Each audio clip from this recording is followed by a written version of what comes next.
தேர்தல் நடத்தை விதிகளை மீறிய வழக்கில் மார்ச் 9ஆம் தேதி சீமான் நேரில் ஆஜராக வேண்டும் என்று நீதிமன்றம் உத்தரவு பிறப்பித்திருக்கிறது. விவரங்களுடைய நிகரான செய்தியாளர் பாபு விவரம் என்ன?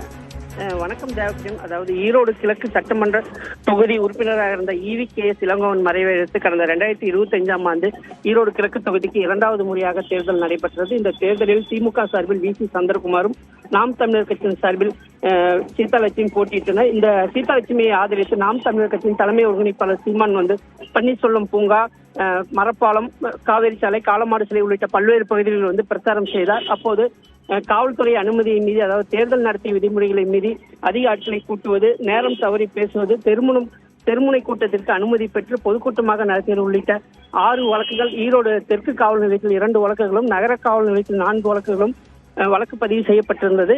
இந்த வழக்கு விசாரணைக்காக இன்று ஈரோடு நீதிமன்றத்தில் ஆஜரான சீமானுக்கு மீண்டும் வருகிற மார்ச் 9ஆம் தேதி நீதிமன்றத்தில் ஆஜராக வேண்டும் என 6 வழக்குகளுக்கும் நீதிபதி உத்தரவிட்டுள்ளனர். தேவபிரியன்.